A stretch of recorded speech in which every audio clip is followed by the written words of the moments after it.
June is Pride Month. It's time to use the privilege of whiteness and the empathy of queerness to honor people of color. Because I stand with my friends of color, and I'm giving them my pride. So, tonight, let's honor the story of Stormé DeLarverie. Stormé DeLarverie was born in 1920s New Orleans. Daughter of a white man and a black woman, Stormé was never issued a birth certificate, as interracial marriage was illegal.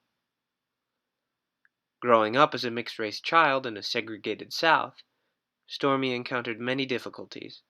Some she handled herself. One time, when Stormé was bullied by two older boys, she fought back. In her words, "I knocked their heads together. They thought they were hard asses. They ended up one on top of the other." In her teens, Stormé rode horses for the Ringling Brothers Circus. Although a fall ended her riding days, she continued working in show business for decades.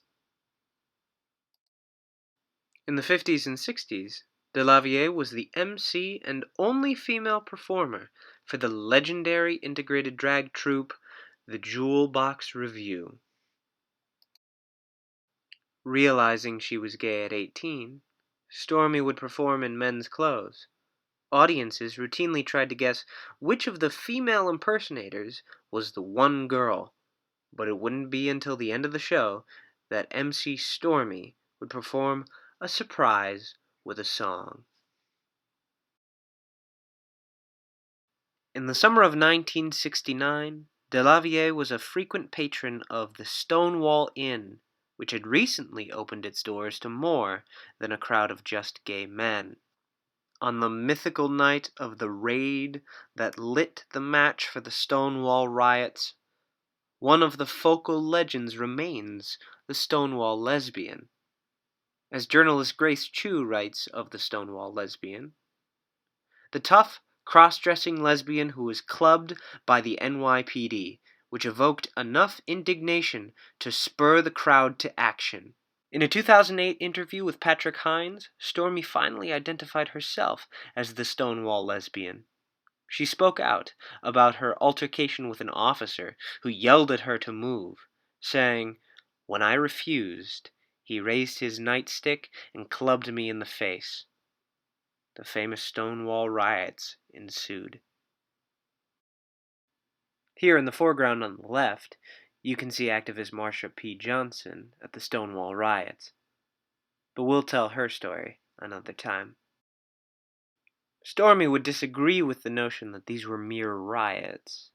In her words, "That was no riot. Everybody says a riot. It was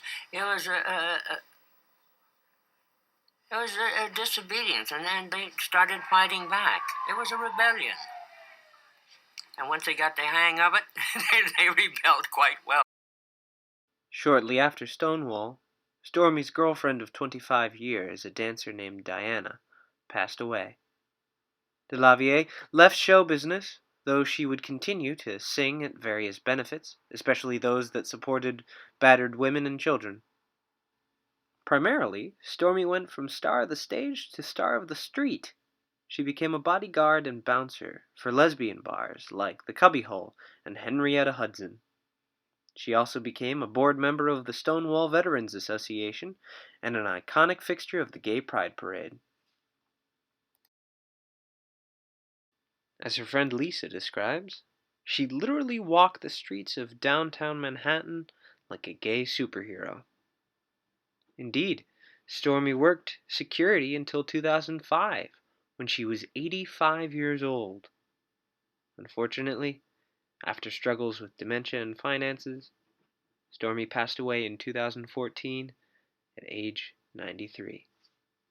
Friend Robert described Stormé as courageous, rebellious, talented, shrewd, flamboyant, groundbreaking, and boundary-defying.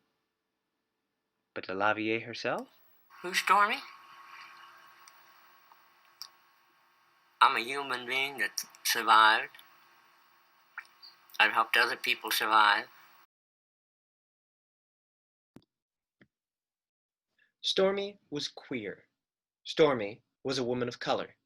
Stormé protected the people around her and fought for their rights. And her work is not over. If you are out there protesting for your rights or the rights of the others around you, there are a few extra things you can do to keep yourself safe. 1.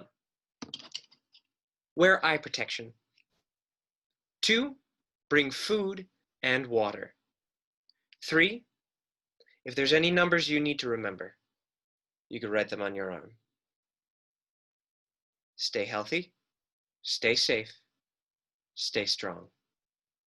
Thank you.